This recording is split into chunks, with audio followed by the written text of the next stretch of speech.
Eu quero falar sobre esse tema hoje, adoráveis traidores. Adoráveis traidores. Nós falamos há pouco de um texto que menciona um desses adoráveis traidores. E pode parecer para você, preste atenção, uma frase ou um enunciado irônico, contraditório, né? Porque, afinal de contas, quem trai não é adorável. Calma lá, nós vamos ver que existe um amor no meio da traição. E eu quero acompanhar com você e pensar um pouco sobre essa história. E essa história é marcada por homens e mulheres que forjaram a história, traíram, enganaram, eram pessoas conhecidas, alguns não, só que de alguma maneira, homens e mulheres que em algum aspecto da vida deles, eles deixaram-se levar pelo engano do coração e traíram pessoas. Nós temos o primeiro aqui, esse alemão, Heinrich Himmler, foi o braço direito de Hitler na SS nazista, o chefe da Gestapo, da polícia secreta de Hitler. Himmler era tido como o braço direito e o braço esquerdo e a cabeça pensante do Terceiro Reich. Só que, quando em 1944, logo depois, quando a guerra já estava vivendo o seu último terço, Heinrich Himmler, de alguma maneira, furtivamente trai o Führer, aquilo que jamais poderia se imaginar. Ele faz um contato secreto com os aliados que já haviam tomado a Normandia e entrado pela Europa. Os russos estavam entrando de um lado do Oriente para cá, e ele está vendo se a casa está caindo, então é melhor eu ir embora, me safar. E o Heinrich Himmler faz um plano, conversa furtivamente, secretamente com os aliados, tentando fazer uma composição, claro, tentando safar ele, a vida dele, e o Führer, que Deus o tenha, né, ou que o diabo tenha. Eu quero me salvar. Só que é interessante a vida de Heinrich Himmler, que ele não consegue fazer esse plano secreto para fugir. Quando a guerra termina em julho de 45, agosto tem a bomba, julho de 45, ele se disfarça, forja um documento dizendo que ele era um sargento da Alemanha para fugir, para ir para um lado como prisioneiro, mas não como prisioneiro o Heinrich Himmler. E o que acontece? Ele cai naquilo que ele sempre fez de uma forma com muita maestria. Ele falsifica um carimbo, e esse carimbo é visto pelas forças dos aliados. Ele diz, espera aí, mas me parece que isso aqui está meio errado, você não é esse sargento aqui? Aí eu olho para um lado e para o outro, não tinha reconhecimento facial naquela época, seria fácil, né? Você é o Himmler, você é o cara, o braço direito, vem para cá, queridão. O que está esperando para você é outra coisa. No final, ele vai para uma sala de interrogatório, eles carregavam um cianeto consigo, que era obviamente um veneno mortal. Isso era instruído, ele entra na sala de interrogatório, logo depois de algumas semanas, a hora que ele vai ser instruído, ele corre, os soldados não conseguem evitá-lo, ele vai lá, toma o cianeto, ele morre. Ele se suicida, Heinrich Himmler. Nós temos outra figura da história conhecida, Brutus, Cassius Brutus. Ele assassina o seu padrasto, Júlio César, o grande imperador, e ele queria, junto com outro imperador romano, tomar o Império Romano, e assim foi sucessivamente. Brutus, num dia, vê Júlio César chegando, e aí isso ficou famoso na história, né? Ele chega, abraça, meu papai querido, você voltou das batalhas, e ele pega um punhal, e abraçando Júlio César, finca um punhal nas costas. Aí da onde vem a expressão, até tu, Brutus, até tu me matou, você tanto que me amava e me adorava. Brutus comete um assassinato. E nós temos talvez um dos mais conhecidos e um dos mais icônicos da história, Judas Iscariotes. Judas o carioca, né, que o pastor Castilho fala. Os cariocas estão aqui, o pessoal falava Judas o carioca, o pastor Castilho tirava sarro, ele era carioca, né, e a gente brincava com ele. Mas Judas Iscariotes, ele era um homem, e preste atenção, como cada um de nós. E esses homens e mulheres, eles foram picados, movidos por algo que liga a vida deles. Independentemente se nós estamos falando de Judas há 2000 anos atrás, ou estou falando de Himmler há pouco tempo, ou Brutus lá no Império Romano. Eles foram corrompidos pelo orgulho. O ato de trair é um ato onde o amor, a vontade, a normalidade fria, ela se estabelece. E o que é isso? É quando aquela paixão, aquela devoção, aquela entrega, e então entenda isso, o sentimento de renúncia, que está muito forjado na relação de amor e ódio. Por isso que eu falei adoráveis traidores, porque a relação da traição ela está dentro, ela está forjada numa relação de amor. Porque quem trai, um dia amou o objeto da sua traição. Você pode até falar assim, pastor, mas talvez se tivesse amado tanto não tinha traído. E eu não vou entrar nessa bola dividida, porque naturalmente a gente entra, quando fala de traição, num aspecto mais conjugal. O marido traiu, a esposa traiu, então eu não amava. Mas é óbvio que talvez ele não amasse. Mas a vida fria e passiva é o ato da traição. É quando, para mim, nada mais faz sentido. Quando eu abandono as marcas da renúncia e da paixão. E da paixão não é o amor, paixão é a entrega voluntária. Então, quando eu traio uma causa, quando eu traio a minha esposa, o meu amigo, o pastor da igreja, quando eu traio o meu chefe, eu minto, eu falo, é porque eu entrei nessa normalidade fria da vida que nada para mim mais faz sentido, aonde eu não olho e penso assim, peraí, eu tenho que renunciar, eu tenho que me sacrificar por aquela pessoa. Então, cuidado. Em todas as suas relações, quando você está numa relação e você percebe que de alguma maneira você está vivendo essa vida fria e passiva, morna, onde você não precisa entregar mais nada para ninguém, todos entregam para você. É quando o amor, a manifestação do orgulho começa a se enaltecer no nosso coração, nós conseguimos olhar para fora e pensar assim, eu acho que você não deveria estar nessa cadeira aqui na empresa não. Olhando bem para mim, para você, eu acho que eu sou melhor que você. Porque agora eu não me sacrifico mais por algo, eu estou olhando para mim. Percebe? Aí eu começo a olhar e falar assim, em casa, acho que essa esposa ou esse esposo não é mais da minha altura. Eu acho que eu preciso de algo maior. Eu preciso ser feliz e ela ou ele não me corresponde mais. Portanto, eu vou me aventurar num outro relacionamento extraconjugal. E aí nós podemos ramificar isso para tudo quanto é lado. Mas o fato é que o amor corrompido pelo orgulho nos leva à traição. Um dia, Brutus amou Júlio César. Um dia, Heinrich Himmler amou, venerou, jurou fidelidade até a morte a Hitler. Mas não foi. Um dia Judas Iscariotes caminhou com Jesus durante 3 anos e ele estava fielmente caminhando com Cristo. Mas isso não aconteceu. O fato é que, quando nós olhamos para a história, nós começamos a perceber algumas marcas. E eu quero caminhar com você, falando sobre um pouco disso. E eu quero ler, se você está com a sua Bíblia aberta, por favor, Salmo 55, 12, 14. Eu quero ler com você esse texto porque ele enuncia e ele revela para nós de uma maneira muito clara tudo aquilo que a palavra nos ensina e nos aponta sobre a traição. E essas características, elas são claríssimas sobre a nossa vida e falam ao nosso coração. Acompanha aí, se você tem a sua Bíblia, abra a sua Bíblia, independentemente de estar aqui aberto, entende? Ok? Vamos lá. Salmo 55, Salmo de Davi. Ele diz assim, se o inimigo me insultasse, eu poderia suportar. Se o adversário se levantasse contra mim, eu poderia defender-me. Mas logo você, presta atenção, meu colega, companheiro, meu amigo chegado, meu parceiro, você com quem eu partilhava agradável comunhão, enquanto íamos com a multidão festiva para a casa de Deus. Você percebe a dor na pena de Davi, quando ele escreve isso? Dá para perceber? Você consegue ler uma pessoa angustiada, porque ele diz, mas logo você, até tu, Brutus. É como se Hitler olhasse para Heimlich e falasse, até tu. Logo você, meu colega, meu companheiro, meu amigo chegado, não era um amigo de bar, era um amigo da igreja. Mas de quem Davi está falando aqui?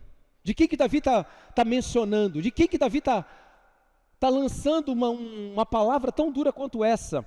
Esse texto, ele é tido pelos historiadores como um texto que revela, que menciona a experiência de Davi com um dos seus grandes e poderosos conselheiros, Aitofel. Aitofel foi um grande conselheiro de Davi, um conselheiro de Absalão. Então esse texto, você não precisa abrir, está muito vinculado com o texto de 2 Samuel 13.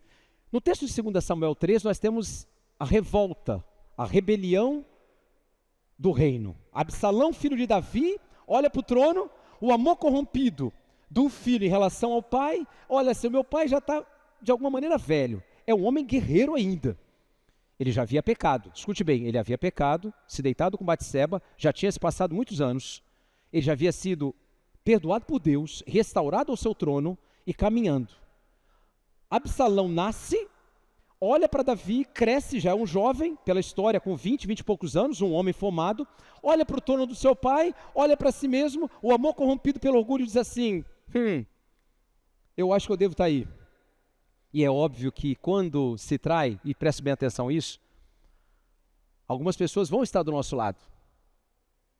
O coração corrompido atrai outros corações corrompidos. Você pode ter certeza disso.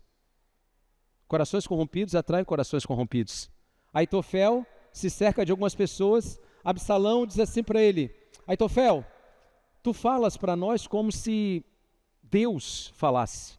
É interessante que o texto de 2 Reis diz que, preste atenção, Aitofel era para Davi e Absalão como a própria voz de Deus. Ou seja, não era um conselheiro qualquer, era alguém chegado.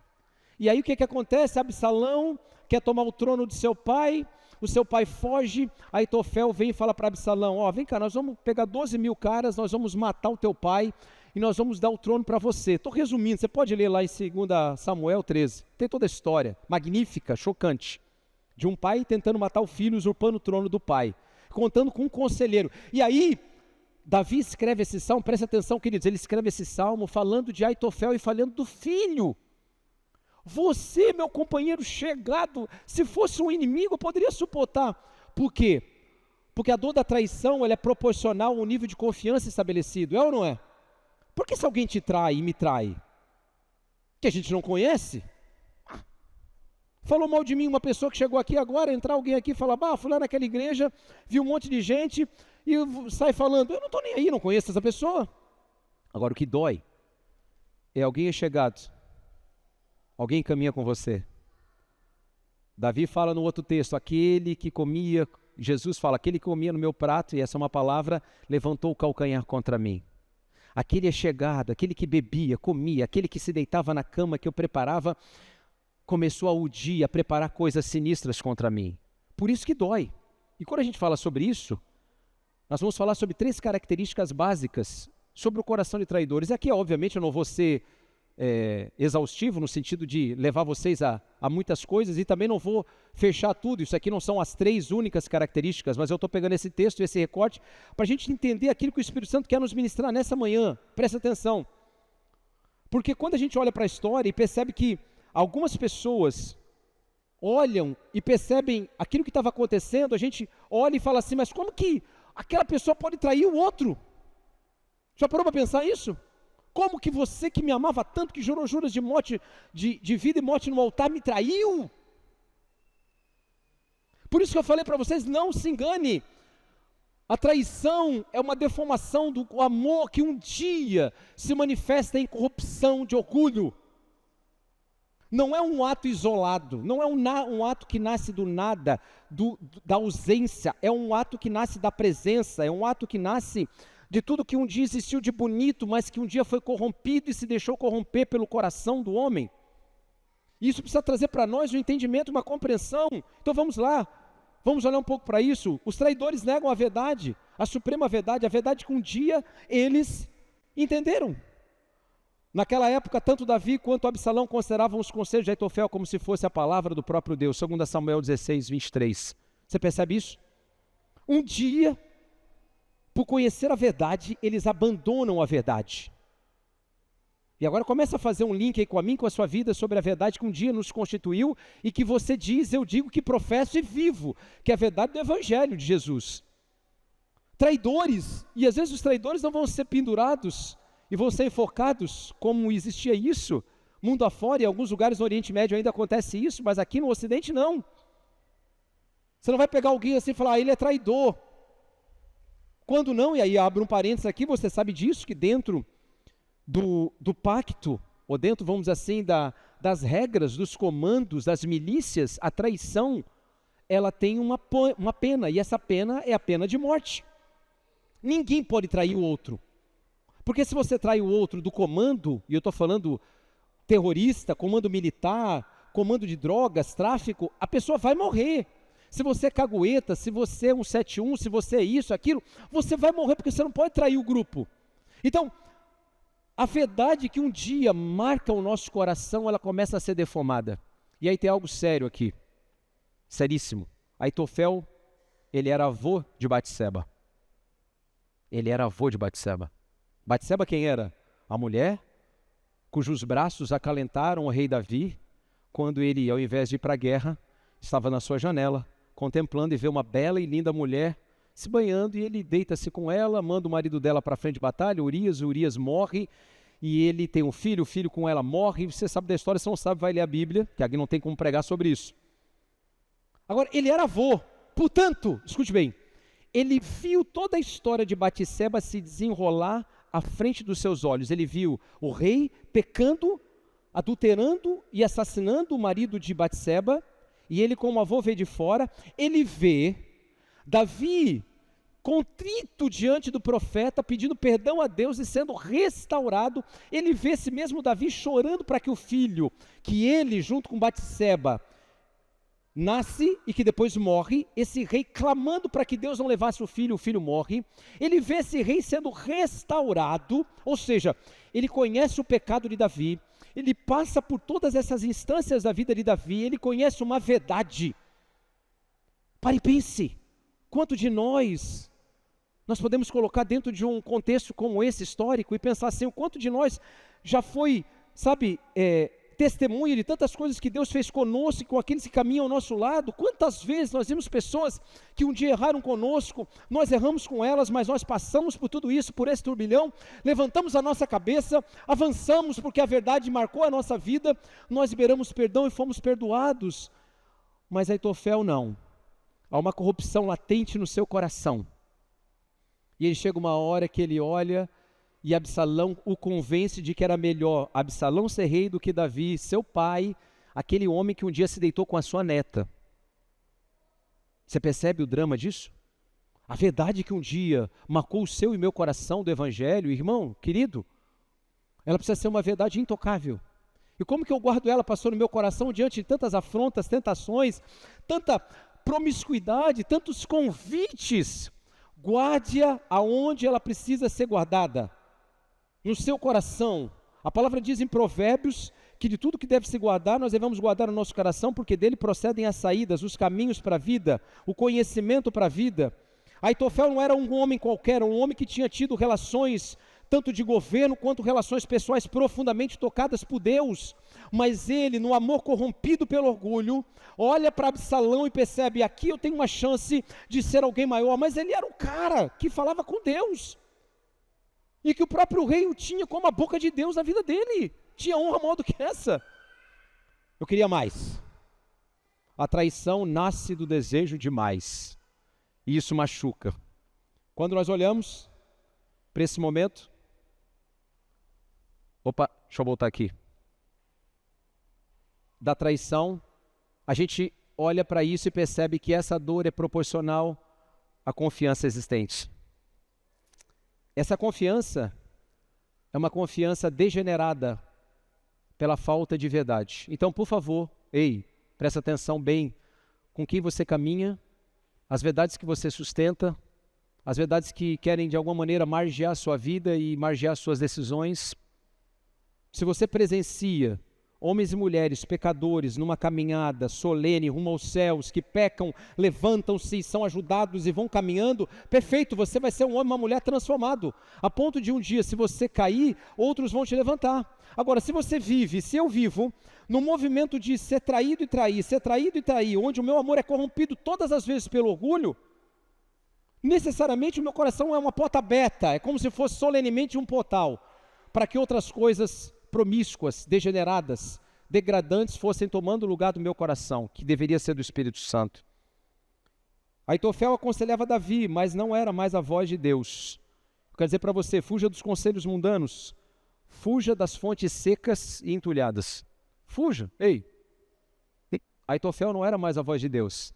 Quem você ouve para decidir coisas importantes na sua vida? Aitofel não era mais um homem, a ponto de Davi, sabendo que Aitofel tinha se virado, se debandado, ele diz assim na oração: Senhor, que os conselhos de Aitofel sejam conselhos loucos, enlouquece os conselhos de Aitofel, enlouquece. E enlouquece, a história conta lá, como é que ele termina a vida dele. Depois a gente vai ver no final. A oração de Davi ainda é a oração ouvida por Deus. Olha a diferença. O coração contrito e abatido, a oração do Salmo 51, Senhor, renova em mim um espírito reto e um coração inabalável, é a oração que continua alcançando o coração do eterno. Você consegue compreender isso? Às vezes a gente olha e fala assim, traidores, traidores, traidores da pátria. Vocês traíram uma causa, e nós? De que maneira vivemos isso? A verdade que um dia tocou o seu coração, a verdade que um dia fez você suspirar por Cristo, a verdade que um dia fez você se devotar por Ele, entregar sua vida apaixonadamente por Ele, aonde está essa verdade? Ela é proporcional ao nível de confiança. O quanto eu confiei em Jesus ao longo da minha vida de 28 anos caminhando com Cristo. Se eu confiei pouco, Ele fez pouco por mim, e assim o atribuo, se essa for a minha análise, se eu traí-lo, qual é o problema? É aquele jovem irresponsável, promíssuo, que encontra-se com uma moça, começa a sair com ela e pensa assim, eu não tenho nenhuma relação com ela profunda, portanto eu posso traí-la 1, 2, 10 vezes, se possível. Não tenho relacionamento com ela. Ou esse mesmo jovem promíscuo, ou a moça também, casam-se, vão ao altar, juram amor eterno, paixão eterna, fidelidade eterna. E no momento de orgulho narcísico, quando eu olho para o lago como Narciso e diz, olha como eu sou belo, essa mulher não presta para mim, esse homem, e o meu coração se enche de orgulho, eu digo, não, agora eu preciso de alguém melhor, uma mulher melhor, um homem melhor, então eu traio, porque é um amor corrompido. E por isso que dói. Não dói um cachorro trair a gente ali na rua. Falar, cachorrinho, vem aqui. Ele não gosta mais de mim agora, foi para o outro. Que se lasque. Agora, alguém é chegado... Quem já passou pela dor da traição sabe o que eu estou falando. Rasga o coração. Dilacera a alma. Abre o espírito. Por quê? Porque é proporcional. A marca desses traidores é que um dia eles conheceram a verdade e abandonaram a verdade. Olha o que Aitofel fala para Absalão. Olha o conselho dele. Deite-se com as concubinas do teu pai no terraço do palácio à vista de todo Israel. Já que as concubinas que ele abandonou, eu vou dar um conselho bom para ti, meu filho. Você vai se deitar com elas no palácio à vista de todo Israel, ou seja, vai fazer uma orgia pública. Você vai se deitar com as concubinas à vista de todo Israel para mostrar que você agora é o rei.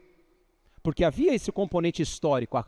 Eu sou o dono do palácio e, portanto, as concubinas são minhas. Todas aquelas dezenas de mulheres são minhas, minha propriedade. Eu vou deitar com elas, vou ter relação com todas elas. E ele faz isso aqui. Que conselho bom, que era a voz de Deus. Ei, de novo, presta atenção quem está trazendo conselho sobre a tua vida. Presta atenção onde você ouve o conselho aqui, ó. Você pode dizer, pastor, eu estou só me encontrando com gente boa. Então você se encontra 10 horas por dia na internet com gente ruim, que dá conselho tudo torto para você. É um conselho de um artista que não sei o que lá, um conselho de um outro não sei o que lá, e o outro que a vida está... E aquilo ali vai entrando, a gente não vai nem vendo, daqui a pouco a gente está como Absalão. Fechou, cara, que ideia boa. Mulherada, vamos. Fuja dos conselhos mundanos, essas fontes secas e entulhadas. Traidores sustentam a mentira que mais lhes convém. Sabe por que isso? Porque a vida deles é uma vida que não se manifesta de todo. O traidor, ele é um elemento escondido de si mesmo. Ele tem medo de viver a sua vida. Agora pergunte-se a si mesmo, por que Judas traiu Jesus? Será que Judas não amava Jesus? Amava. Judas traiu Jesus por quê? Por inveja, ganância, por se sentir preterido, porque ele não era amigo? Não, Judas era um dos 12 apóstolos, fazia parte dos 70 enviados. Ele viu gente ressuscitar, gente ser curada, paralítico andar, ele viu a multiplicação dos pães, dos peixes, a pesca, ele viu tudo. Judas viu tudo. Só que os traidores, eles negam a verdade que mais convém. Então, quando nós traímos, nós compreendemos que a missão de Jesus, ela é apenas parcial. Então Judas não trai, escute bem, porque ele odiava Jesus, eu vou mandar matar. Ele trai Jesus porque o coração dele não compreendeu, não entendeu. A carnalidade absurda daquele momento na vida dele não permitiu que ele fosse integralmente movido pelo projeto de Cristo. Ele não era, e Judas poderia ter pensado nisso, está vindo agora um nosso libertador, o jugo romano vai ser arrebentado, Jesus vai entrar e ele vai governar com mão forte, acabou esse domínio. Não, não era esse o plano de Jesus, nunca foi. Jesus está falando de uma eternidade a ser alcançada, de uma mudança física extraordinária, uma mudança de geografia espiritual, mas que apontava para o céu. E nós traímos quando nós olhamos para nós e dizemos assim: é fácil ser cristão nos dias de hoje, porque eu entro da igreja, saio da igreja, eu sou pastor, um cara toca, o outro ensina, e nós vamos contando mentiras para nós. Por quê? Porque nós compreendemos parcialmente a mensagem de Jesus. Porque se nós compreendemos de fato e de verdade o fundamento da mensagem dele, aí nos compromete 100%, irmãos. Quando nós traímos, nós estamos dizendo que aquilo que ele quer como prioridade, nós não queremos entregar. Ele não quer primeiro a nossa atenção, o nosso serviço, a nossa diligência, a habilidade, antes de ter por completo o teu e o meu coração. Você entende isso? Ele não quer que eu fale bem aqui, ele não quer que eu pregue bem, e depois o meu coração, quando eu sair daqui, ou pelo menos quando eu estiver aqui mesmo, não seja dele. Ele não quer que você seja um homem moralmente reto, com um ethos, uma ética comprometida, que nunca trai a sua mulher, nunca trai o seu marido, alguém que bate o cartão na hora certa, chega no momento correto, alguém que cumpre tudo com diligência, que chega, é aquele cara no trabalho e fala: nossa, como você é solícito, nossa, como você é querida, meu Deus, e todo mundo te enaltece, me enaltece. Ele não quer isso, sem antes ter o nosso coração por inteiro. E Judas não compreendeu isso. Os traidores, eles contam a mentira que mais lhes convém. Quando Heinrich Himmler foi pego pelas forças aliadas em 45, a mentira dele mais conveniente era dizer que ele era um sargento, ou seja, nem oficial, era um militar de baixa patente, como é um sargento. Ou seja, tudo bem, ele era um prisioneiro de guerra que depois deveria ser liberado com o tempo, mas não era o braço direito de Hitler. Não era o cara que mandou, junto com Hitler, matar 6 milhões de judeus. Não era esse cara. Por quê? Porque a mentira mais conveniente para ele naquele momento era forjar um documento e escapar, pianinho. A verdade que nós contamos para nós, às vezes é a mentira que mais convém a cada um de nós. E eu sei que parece contraditório, mas quando nós olhamos para dentro do nosso coração, a gente precisa fazer essa conta. O que eu entreguei primeiro para Jesus? O meu serviço, a minha atenção, a minha diligência, a minha habilidade, o meu talento, tudo que eu tenho. Mas o meu coração por inteiro ainda não está lá. Cuidado. Se não estiver lá, a traição pode ser algo que bata a sua porta e a minha porta dizendo: ei, vou te fazer um convite. E sabe qual é o convite que é feito para Judas? Judas era um ladrão. O que a palavra diz em João 12? Está lá. Judas Iscariotes era um ladrão e tinha bolsa e tirava o que ali se lançava. Eita, que menino esperto. Eles arrecadavam os recursos, à época, para sustentar a obra, a expansão do evangelho. Quem era o tesoureiro? Judas. Olha só, é o lobo junto com o galinheiro. Ou seja, ele pegava lá 1 denário, eu vou jogar para cima 10 denários, o que Deus pegar é dele, o que cair é meu. E ele jogava. O senhor não pegou nada, tudo é meu. Senhor, vou jogar de novo, hein? Pega o que é teu. Caía 10 de novo. E ele ia embolsando. É esse cara que a palavra diz que, escute bem, no Evangelho de João 14, diz assim, quando ele está na mesa, junto com os discípulos, na noite que foi traído, nós vemos o texto, mas esse aqui agora é em Mateus, não em 1 Coríntios, diz assim, Jesus olha e fala assim: faça o que você deve fazer. Naquele momento a palavra diz: e Satanás entrou e penetrou no coração de Judas. Olha que expressão forte, né? Satanás entrou no coração de Judas. Já pensou você pensar nisso, gente? Um cara que caminhou com Jesus 3 anos, que viu o que ninguém de nós viu e nunca vai ver. Satanás consegue entrar no coração dele? Passou, como assim? Que loucura é essa? Lá na mesa de Jesus não fala assim: arreda-te, Satanás. Não, Jesus não mandou arredar, não. Sabe por quê? Porque ele já era um ladrão. O coração dele estava corrompido. O que ele queria, Jesus não queria oferecer para ele. Jesus era o dono de todo mundo. Prata e ouro estavam assim, nas mãos de Jesus. Mas ele queria algo mais, ele queria satisfazer o coração dele, ele queria contar para ele uma mentira que fosse mais conveniente, de dizer, eu quero mais dinheiro, eu era movido por essa corrupção, pela avareza, pela mesquinhez. Judas vive aquilo que muitas vezes nós temos o perigo de viver. Ele roubava da bolsa e o diabo o alistou por experiência. Não se engane. Se você e eu entrarmos numa caminhada dando vazão às obras da carne, aqui era roubo, furto, inveja, avareza. Você vai lá em Gálatas 5 e depois você lê os frutos do Espírito e as obras da carne. Vai lá ler. Se qualquer daqueles elementos ainda fazem parte da minha vida de forma cotidiana, o diabo vai me alistar por experiência, vai falar, esse nego velho aqui, ele mente faz tempo, então eu vou entrar nele, eu vou jogar só uma sementinha nele porque ele é mentiroso. E eu sei que se eu jogar um negocinho nele, ele vai espalhar uma mentira grande no meio da empresa, na família, na igreja, em algum lugar. Esse outro ali, eu sei que ele é invejoso, mas invejoso demais. O irmão não pode comprar uma casa nova, um carro novo, uma bicicleta, sei lá, qualquer coisa, e fala, nossa, prosperou, hein? Nossa. Tá fazendo o quê? Né? Vendendo droga? Lojão Zé do Norte aqui uma vez, o pessoal lembra dos antigos, né? Lojão Zé do Norte, lembra aqui o pessoal? Os antigos lembram do Lojão Zé do Norte? No lado, lembra? O pessoal mais antigo de Criciúma, né? Era ali na boca do terminal, Anerino Cavalera ali. E ele cresceu demais, ele veio do norte mesmo, né? Lojão Zé do Norte, era tipo um 1,99 precursor. Isso há mais de 15 anos atrás, 20 anos atrás. Ele do nada, um cara assim, douto, sem nenhum conhecimento, e caraca, então tinha que levar ele para Forbes, né? Porque ele assim, o empreendedorismo dele era gritante naquela época, 20 anos atrás. Ele prosperou de uma maneira que ele andava de carro importado e o carro da época, 20 e poucos anos atrás, ele prosperou de uma maneira que explodiu e todo mundo falava, bicho, esse cara aí tá vendendo droga, é tóxico, é droga, é tóxico, é droga, cara. Porque não pode, como é que tu vai vender coisa de plástico de 2 pila e o cara fica milionário? Deu no que deu. Era tóxico.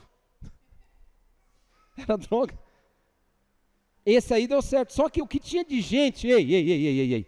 Eu não vou dizer porque eu não lembro daquela época, mas o que tinha de gente, inclusive da igreja, as línguas maldosas, isso aí deve ser não sei o que lá, mas tira o João Zé do Norte que encaixou no exemplo. O diabo alista por experiência. Quando ele chega e ele sonda o coração dos outros 11, ele pensa assim, quem que botou a mão na cumbuca? Judas. Esse menino gosta de dinheiro. Dlim.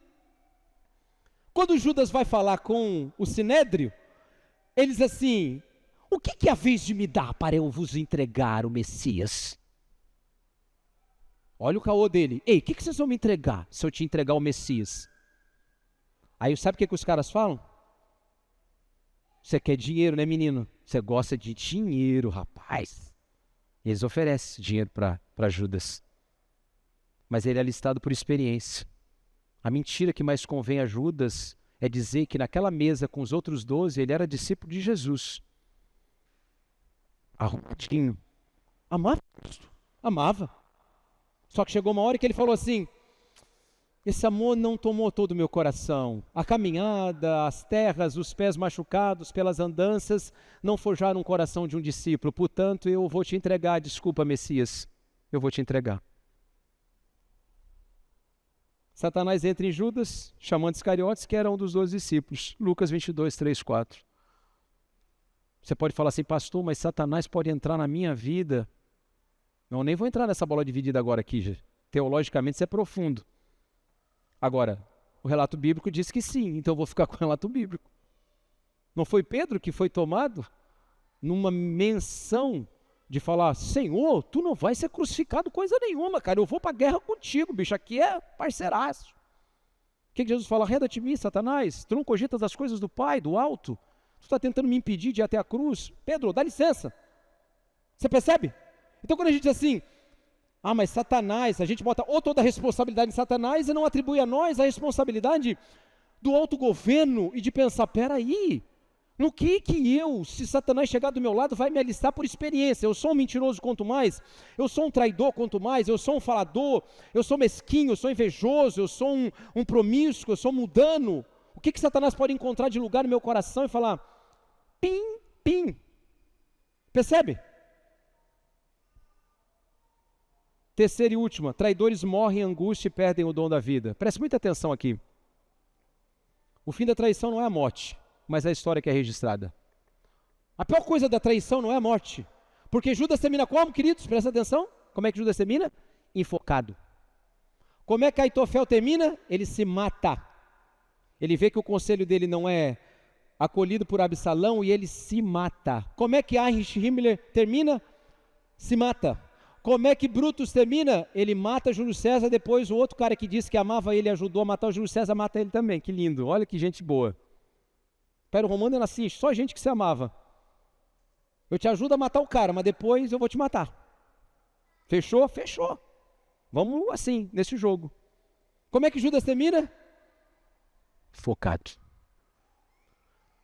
A pergunta que Jesus faz, ele diz assim, uma afirmação aliás, um de vocês haverá de me trair, e aquele que colocar a mão comigo no prato, escuta bem, o colocar a mão comigo, o ritual de juntos judaico, colocar a mão junto no prato era um ritual extremamente complexo, não era alguma coisa admitida.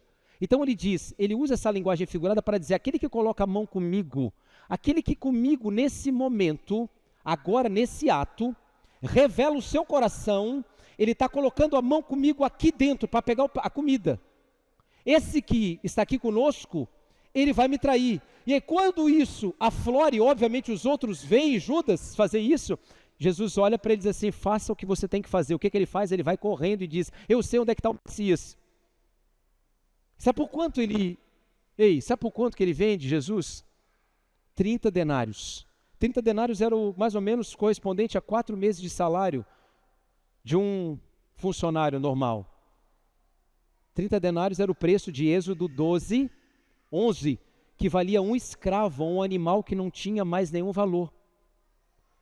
Agora perceba comigo a grandiosidade disso. Quando ele diz assim, o que vocês vão me dar se eu entregar o Messias? Aí os caras falam assim, esse Messias aí que diz que é Deus, nós vamos pagar para ele o preço de um escravo, 30 denários, e deu. Fechou, Judas falou, fechou, 30 denários basta para mim. Mas olha algo profético aqui figurado, Jesus se faz escravo, ele é tido como escravo para os judeus, para que aquilo que diz em Filipenses, que ele deixa da sua própria glória, e ele vem e toma a forma de homem, ele se anula para morrer a nossa morte, ele se escraviza, ele se anula para que eu e você tivéssemos vida. Queridos, o fim da traição, o pior não é a morte, é a história que é registrada. Sabe o que acontece quando a pessoa trai? Ela morre, mas a história dela permanece como traidor. Quem de nós gostaria de permanecer como traidor um dia? Quem de nós? Quem de nós gostaria de chegar e falar assim, puxa vida, meu pai morreu, mas ele é traidor, hein? Traíra. Teu pai era traíra, tua mãe era traíra. Aquele ali era traíra. O fim, que a morte não é o pior não, é a história que é registrada. E aí a gente precisa pensar sobre nós. Olha a advertência que Jesus faz em Mateus 26, 24. O Filho do Homem vai, como está escrito a seu respeito, mas ai daquele que trai o Filho do Homem, melhor lhe não seria haver nascido. 30 moedas era o preço de um escravo. Jesus está dizendo o seguinte, presta atenção, querido. Não foge. É melhor não ter nascido e enfrentado absolutamente nada dessa vida do que trair Jesus. Aí a gente pode pensar, pastor, mas agora tudo bem, Jesus já foi traído, como que eu de alguma maneira posso traí-lo? Como que eu posso trair o Evangelho? Jesus está dizendo, olha, eu me tornei um escravo, 30 moedas foi o preço que pagaram pela minha vida, para que vocês tivessem vida. Agora, ele diz isso aos discípulos, se vocês me negarem na frente dos homens, escute bem, um dia diante do meu Pai eu vou negar vocês. Se vocês me traírem por qualquer aspecto, leviano do coração incorrupto de vocês, naquele dia do juízo, eu usarei de misericórdia para aqueles que eu quiser ter misericórdia, e não terei misericórdia de quem eu não quiser ter misericórdia, porque Deus é soberano. Ele adverte. É melhor, um vai me trair, Jesus já sabia na presciência dele que seria Judas. Mas o livre desígnio do coração de Judas, movido pela corrupção, que é a deformação do amor, lembre-se, não permite que Judas se esvaia, que ele diga para Satanás não, e ele poderia, ele tinha uma chance. Ele poderia, não, eu não vou entregar o Messias por 30 moedas, não vou entregar. Mas ele entrega. E tem algo que registra muito isso, que é o momento onde ele se aproxima e beija Jesus. E eu queria fazer essa pergunta para mim e para você aqui nessa manhã. Por que eu me aproximo dele e o beijo? Jesus. A história conta que naquela noite, depois de Jesus dizer para Judas, pode fazer o que você tem que fazer, ele sai. Ele já tinha combinado com os soldados, que naquele momento, naquele lugar, no cenáculo, eles estariam ceando. Ele chama os soldados e vem, em marcha. Jesus sai ao encontro, isso é lindo. Jesus não fica com medo, ele entrega voluntariamente a sua vida. Ele é um escravo, lembra? 30 moedas? Ele é um escravo. Ele se escraviza para que eu e você pudesse ter liberdade. E quando ele vai chegando, Jesus não fica com medo assim, agora chegou a minha hora. Não, Jesus vai. Tudo bem? Sou o Messias. E aí tem aquela coisa do Pedro, corta a orelha do soldado. Antes disso, Judas tinha combinado, aquele que eu beijar, esse é o Messias, porque os soldados não sabiam quem era. E ele chega e diz assim, olá, mestre. Se aproxima e o beija. Soldados vêm. Por que eu me aproximo de Jesus e o beijo? Será que nós chegamos para Jesus e dizemos assim, Senhor, o que o Senhor tem nos dado não é suficiente para segui-lo. Portanto, eu preciso de algo mais. Apenas a promessa de uma vida eterna, de um andar nessa vida com sofrimento, sim, com inconstâncias, não me compreendendo, não me entendendo em alguns momentos, isso me deixa confuso. Então eu não quero caminhar com o Senhor, eu preciso ver a minha vida, ser feliz. O Senhor tem alguma coisa a mais para me dar? Se o Senhor não me tem, talvez eu lhe entregue e eu o beije, mas não com o beijo de um amor fraternal. Por que eu me aproximo dele e o beijo? Por que nós olhamos para nossas vidas de alguma forma e, diferentemente de Judas, que poderia de alguma maneira ter sido despertado para outro momento na vida dele, e ele não foi? Que outros interesses nos fazem baganhar acerca da vida e da missão de Jesus? Será que o que me apaixona nesse mundo ainda é tão poderoso, tão forte, tão voraz, que me apaixona tanto que eu não consigo mais caminhar com Jesus, não consigo. Talvez você esteja nesse momento assim, de um lado para o outro, pescando aqui, pescando ali, tentando encontrar um lugar. Então eu falei, calma. Se nós devemos aproximar por Jesus, para beijá-lo é por amor, por devoção, por paixão, por entrega a Ele. Não para entregá-lo, não para barganhar com Ele, porque aquele beijo de Judas é um beijo mais dolorido. Imagino que Jesus recebeu. Era o beijo da traição, porque ele diz, maldito é aquele que entrega o Filho do Homem, melhor seria não ter nascido. Por que o beijo? Por que eu chego diante dele e chego na igreja, e chego nos cultos, e chego em algum lugar e falo, Senhor, eu estou aqui, eu estou te beijando, eu estou contigo, mas se o Senhor não me der isso aqui, puxa vida, também não vou ficar. Por que nós reiteradamente olhamos para o mundo com os olhos como de uma criança, num parque de diversões ou numa brinquedoteca da vida, ávida por experimentar tudo, e quando não experimenta tudo, volta para casa emburrada, mas experimentou 38 brinquedos, faltou 10, mas os 38 não foram suficientes. Você sabe que criança é assim. E a gente olha para as pessoas prosperando, as coisas crescendo, e a gente olha para a nossa vida e a gente pensa, meu Deus, o que aconteceu comigo? O Senhor se esqueceu de mim. Por que eu o beijo? Talvez um coração contrito como o de Davi diria, olá, mestre, que bom estar aqui com você. Olá, mestre, podes contar comigo até o fim. Olá, bom mestre, talvez eu não possa ajudá-lo em muita coisa, mas se olhares para o lado, eu estarei aqui por perto. Isso é o que Jesus quer de nós. Talvez a gente não possa fazer muita coisa e falar assim, Senhor, é tanta coisa que tem no mundo que eu não sei não. Eu acho melhor ir na igreja no domingo, voltar para casa, viver a minha vida, voltar no domingo para a igreja, viver a minha vida, voltar no domingo para a igreja e voltar para a minha casa. Mas se você se aproximou de Jesus um dia e o beijou, e você disse para ele, Senhor, a minha vida é tua, irrevogavelmente tua, nunca ninguém vai me, de alguma forma, dissuadir, vai tentar entrar na minha mente, tirar o meu desejo, a minha paixão por ti. Eu estou aqui para dizer, olá, bom mestre, eu estou do teu lado. Talvez nós sejamos como Pedros. E que bom se formos como Pedros. Pegamos a espada e, na nossa ira humana, não, o senhor não vai. Ele vai. Ele diz, Pedro, calma. Calma. Quem que pela espada fere vai ser ferido. Se você está ferido pela espada, você vai ser ferido pela espada. O convite, queridos, essa manhã, para mim e para você, é o convite de Oséias. E esse chamado ecoa para todos nós.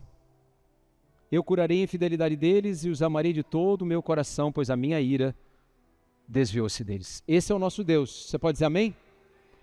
Eu curarei a infidelidade deles e os amarei de todo o meu coração, pois a minha ira desviou-se deles. Esse é um texto referente ao povo de Israel que se aplica a nós por meio das palavras do próprio Cristo, que veio ao mundo não para condenar o pecador, mas para perdoá-lo e para salvá-lo.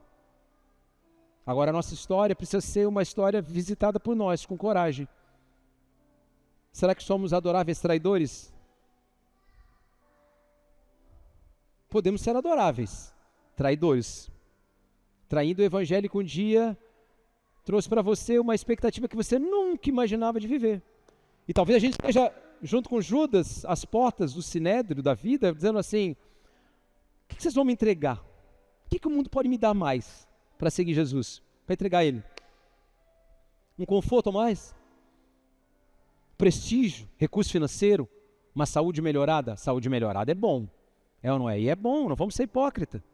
Quem sofre de dores emocionais e físicas há muito tempo sabe disso que eu estou falando. E a palavra diz que nós devemos orar uns pelos outros. Sim. Mas eu quero dizer para você, meu querido e amado irmão, que mesmo em meio às dores, problemas, lutas, enfermidades físicas, emocionais, existenciais, nós temos um Deus que cura a nossa infidelidade e nos faz caminhar até o dia em que nós o encontraremos para todo sempre. Isso é Deus. Isso é o Evangelho. Que a despeito de todos os problemas, dramas, situações, faz com que os outros 11, ao olharem para Judas, e vendo ele, o próprio Judas, companheiro de caminhada, irmão de jornada, homem que caminhou ao lado deles durante muitos anos, olhe para Judas, talvez com um olhar de misericórdia, falava, Judas, Judas, Judas, não. A minha oração nessa semana, ao preparar esse sermão, e ontem ainda eu estava revisitando e orando, eu falei, Deus, eu não quero ser como Judas. E eu fiquei revisitando as minhas intenções, o meu coração, de forma sincera. Não quero ser como Judas, barganhando algumas coisas ainda, porque Tu és suficiente na minha vida. Ainda que os planos que eu tenha feito há 10, 5, 8, um ano, um mês atrás não tenham ocorrido, ou a contento, ou a tempo, ou da maneira que eu imaginava, mas eu continuo contigo e eu continuo me aproximando do Senhor para dizer, olá, bom mestre, eu estou aqui do teu lado. Se o Senhor precisar de um servo pequeno, miserável, pobre e nu, conte comigo. Eu estou aqui para lavar os seus pés e para servir a tua igreja. Mas eu não quero ser marcado pela memória da traição. Que nós sejamos uma geração, e que essa geração que está aqui, misturada conosco, de meninos e meninas, jovens, adolescentes, seja uma geração tão empoderada pelo Espírito Santo, e não por movimentos humanos, que ao se aproximar de Jesus, o beija, o abraça, o tem como único e suficiente Senhor e Salvador da sua história. E aí, ei, geração menor, vocês vão ver o que é viver uma vida extraordinária. Quanto a nós, quanto a você e eu, que já passamos um tempo da nossa vida, 30, 40, 50, 60, 70 anos, não importa. Ei, há uma vida de Deus ainda sendo liberada sobre você, e não importa como seu coração esteja hoje, a palavra diz que eu curarei a infidelidade deles e os amarei. Você acha que Jesus não amaria Judas e o perdoaria se ele chegasse e falasse: Senhor, me perdoa, eu te traí por 30 moedas. Por 30 moedas eu te entreguei para aqueles caras. Obviamente que Jesus o perdoaria e olharia para o coração dele, contrito. Assim como Davi foi perdoado. Mas não. Ele preferiu a senda, o caminho do orgulho, do amor deformado, a corrupção. Então olhe para o seu coração. Se você traiu alguém, corre lá. Restaura isso. Corre. Não deixa que a poeira se assente e você acha que está tudo bem. Não está tudo bem. Corre lá. Se alguém te traiu, e você nutre ainda um sentimento de rancor, de ódio, de vontade de esmagar a pessoa assim, libera para Jesus e fala: Senhor, eu entrego toda a dor, ressentimento em tuas mãos e não quero carregar mais, limpa o meu coração. Quanto a mim, não quero traí-lo, nem o Senhor, nem a obra que o Senhor quer fazer a partir da minha vida. E para concluir, nessa geração, uma das maiores facetas de traição é quando nós negamos em nós o poder de Deus e os talentos e habilidades que Deus deu a cada um de nós. Nós traímos Jesus, talento, e coloca debaixo. E diz assim: não é para esse tempo não, vou fazer as minhas coisas da minha vida dar certo primeiro. Depois eu volto aqui, depois eu abro e falo: uau, agora eu vou servir Jesus. Já viu isso, né? Essa é a hora, esse é o dia. Só temos esse dia. Amém? Fique de pé, por favor, vamos orar.